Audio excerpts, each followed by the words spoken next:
There is a difference between being broke and being poor. Being broke is temporary, but poor is eternal. ये एक coat है world की सबसे best selling personal finance book से, जिसका नाम है रिच डैड पुअर डैड। ये कोट मुझे आज के टाइम में काफ़ी रेलेवेंट लगा, इसलिए मुझे लगा कि आज के वीडियो की शुरुआत हमें इस कोट से करनी चाहिए। आइए इस कोट को थोड़ा सा डिटेल में समझते हैं। What you mean by being broke? Broke वो पर्सन है या इंसान है जिसके पास फ़िलहाल कोई सेविंग्स नहीं है, और आजकल काफ़ी लोगों का हाल ऐसा ही है। कोविड की वजह से जॉब लॉस और पे कट्स का सिनेरियो तो काफ़ी कॉमन है। काफ़ी सारी फैमिलीज़ में अर्निंग मेंबर्स की कोविड की वजह से डेथ हो चुकी है, और लोग समझ नहीं पा रहे हैं कि अब हम अपनी फाइनेंशियल शुरुआत नए सिरे से कैसे करें, ये फाइनेंशियल स्ट्रेस को कैसे कम करें, अपनी फैमिली और फ्यूचर और बच्चों को कैसे फाइनेंशियली सिक्योर करें। इन सारे सवालों का जवाब बहुत ही सिंपल है, और इसके लिए आपको इस वीडियो के एंड तक बने रहना पड़ेगा। इसके लिए आपको कोई टेंशन या स्ट्रेस लेने की ज़रूरत नहीं है। आप अपने फाइनेंशियल गोल्स को एक एक करके अपनी डायरी में लिखिए। जो भी आपकी फाइनेंशियल ज़रूरतें हैं उनके आगे आप टाइम स्पैन लिखिए कि कितने साल में आप इस गोल के लिए कितना पैसा जमा करना चाहते हैं, और फिर उनके लिए सही इन्वेस्टमेंट ऑप्शंस चूज़ कीजिए जो आपको अमाउंट कलेक्ट करने के लिए हेल्प करेंगे। हमने प्रीवियस वीडियो में शॉर्ट टर्म फाइनेंशियल प्लानिंग का डिस्कशन किया था, जहां हमने इन्वेस्टमेंट ऑप्शंस डिस्कस किए थे जो इमरजेंसी फ़ंड के लिए और टैक्स बचाने के लिए काम आ सकते हैं। इसके अलावा अगर कोई डाउन पेमेंट कलेक्ट करना है आपको अपने एसेट्स के लिए, तो भी आप ये प्रीवियस वीडियो देख सकते हैं, जिससे आपको काफ़ी सारे इन्वेस्टमेंट ऑप्शंस का आइडिया मिल जाएगा। आइए आगे चलते हैं अभी मीडियम टर्म फाइनेंशियल प्लानिंग की तरफ, जिसका टाइम स्पैन है 5 to 10 ईयर्स। यहाँ एक बहुत ही इम्पॉर्टेंट फाइनेंशियल एक्सपेंस हम सबके कंधों पे रहता है, और वो है हमारे बच्चों की एजुकेशन या पढ़ाई। एजुकेशन रिक्वायरमेंट को मैं समझती हूँ कि हमें 2 पार्ट्स में डिवाइड करना चाहिए। पहला पार्ट है इमीडिएट रिक्वायरमेंट या कंटिन्यूस रिक्वायरमेंट, और सेकंड पार्ट है फ्यूचर रिक्वायरमेंट। कंटिन्यूस रिक्वायरमेंट से मेरा मतलब ये है कि हर साल हमें अपने बच्चों की स्कूल फ़ीस, प्रोजेक्ट फ़ीस और कई सारे खर्चे स्कूल के द्वारा होते हैं, तो उसको हम लोग एक बकेट में डाल देते हैं जिसको हम बोलेंगे कंटिन्यूस रिक्वायरमेंट। ओके, इसको आप रिकरिंग भी बोल सकते हैं, हर साल बार बार आने वाला। और हमारा सेकेंड बकेट है, जैसे मैंने आपको बताया, future requirement. Future requirement generally बड़ी रिक्वायरमेंट्स होती है जब हमारे बच्चे classes 9th, 10th, 11th, 12th की तरफ बढ़ते हैं।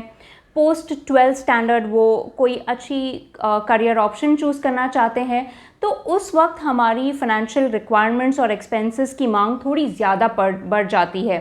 तो देखते हैं कि इन दोनों रिक्वायरमेंट्स के लिए कौन से इन्वेस्टमेंट ऑप्शन सही रहेंगे। आइए इसको एक एग्जाम्पल से समझते हैं।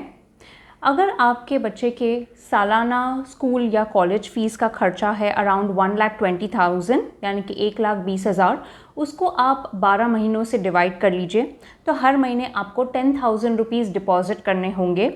अभी सिंस आपको हर महीने 10,000 रुपीज़ डिपॉज़िट करने हैं, तो इसके लिए सूटेबल इन्वेस्टमेंट ऑप्शन है रिकरिंग डिपॉज़िट, जो आप अपने बैंक और पोस्ट ऑफिस में खोल सकते हैं, ताकि ईयर एंड में आपका 1,20,000 भी जमा हो जाए और प्लस कुछ इंटरेस्ट भी आपको मिल जाएगा। सेकेंड ऑप्शन है SIP का। म्यूचुअल फंड स्कीम में आप SIP कर सकते हैं, लेकिन यहाँ पे कुछ चीज़ों का हमें ध्यान रखना पड़ेगा। 10,000 रुपीज़ आप एवरी मंथ ऐसे म्यूचुअल फंड स्कीम में डाल सकते हैं जहाँ पे इक्विटी एक्सपोजर 30-40% से ज़्यादा नहीं होना चाहिए। For example equity saving scheme, open ended debt schemes, ऐसे हाइब्रिड या बैलेंस म्यूचुअल फंड्स जहाँ पे इक्विटी एक्सपोजर 30-40% हो और रिमेनिंग डेट कंपोनेंट हो। आइए चलते हैं फ्यूचर रिक्वायरमेंट की तरफ। अब फ्यूचर रिक्वायरमेंट हमारी बड़ी रिक्वायरमेंट है, तो इसके लिए थोड़ा रिस्क लेना तो बनता है। यहाँ पे मैं आपको एक ऐसा इन्वेस्टमेंट ऑप्शन दे सकती हूँ जिससे आप एक तीर 2 निशान कर सकते हैं।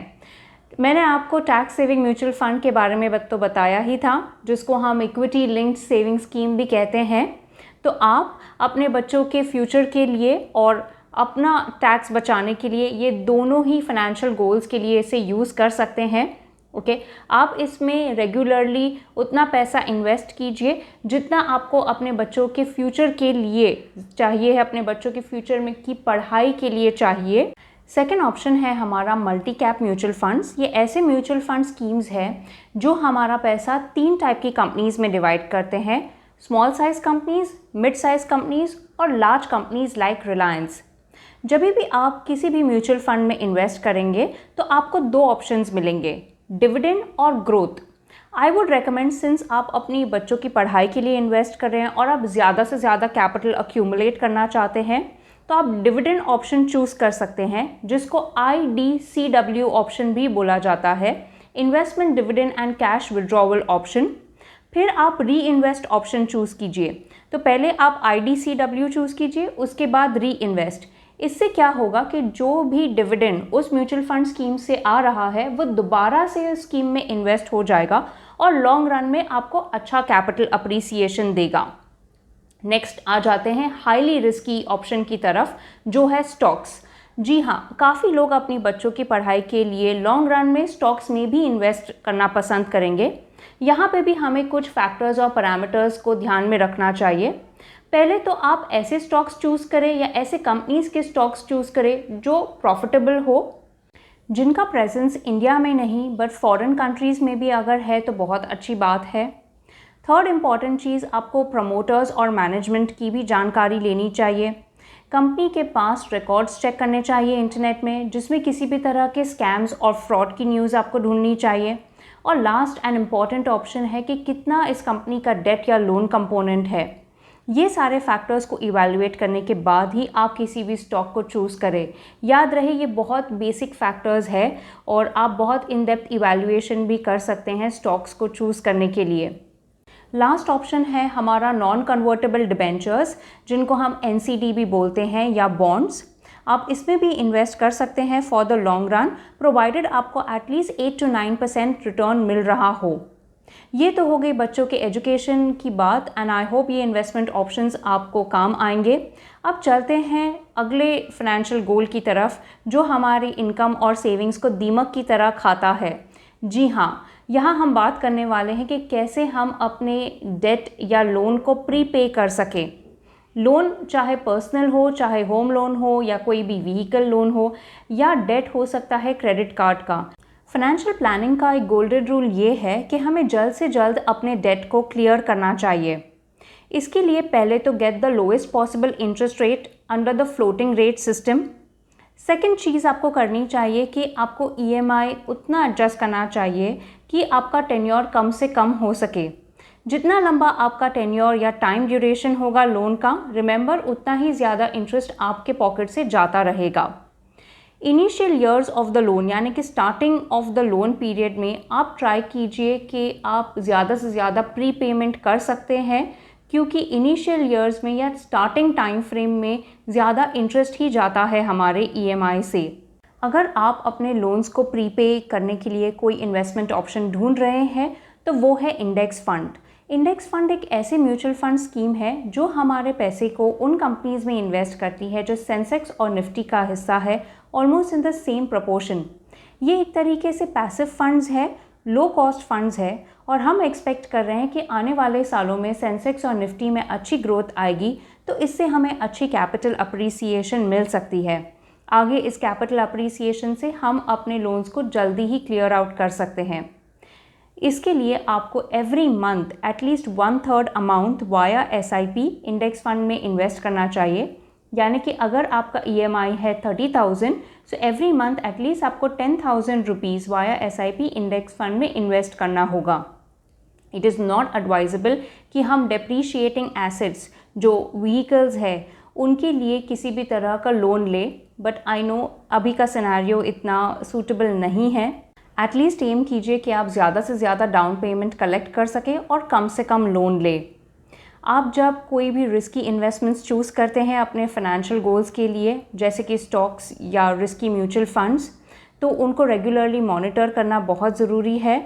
और जब आपको लगे कि वो इतने कैपिटल अक्यूमुलेट कर चुके हैं कि आपका फाइनेंशियल गोल ईजिली अचीव हो जाएगा, तो उसमें से पैसे ज़रूर विड्रॉ करें और लेस रिस्की या लेस वॉलेटाइल इन्वेस्टमेंट्स की तरफ उन्हें डाइवर्ट कर ले, ताकि आपका कैपिटल सेफ रहे, क्योंकि मार्केट में उतार चढ़ाव तो चलते ही रहेंगे। आज के इस वीडियो को मैं एक मैसेज के साथ एंड करना चाहूँगी। आपने वो कहावत तो ज़रूर सुनी होगी कि don't put all your eggs in one basket. आइए चलिए हम भी अपना पैसा सिर्फ रिस्की इन्वेस्टमेंट्स में सारा का सारा ना लगाएं, एक बैलेंस्ड पोर्टफोलियो बनाएं जिसमें हम उतना ही रिस्क लें जितना हम कंफर्टेबल फील करें। Invest your money, hold your money for the required time span and review it regularly. Remember, patience is the key to success. सब्र का फल ज़रूर मीठा होगा। आई होप आपको ये वीडियो इन्फॉर्मेटिव लगा होगा। मिलते हैं अगले वीडियो में। Take care.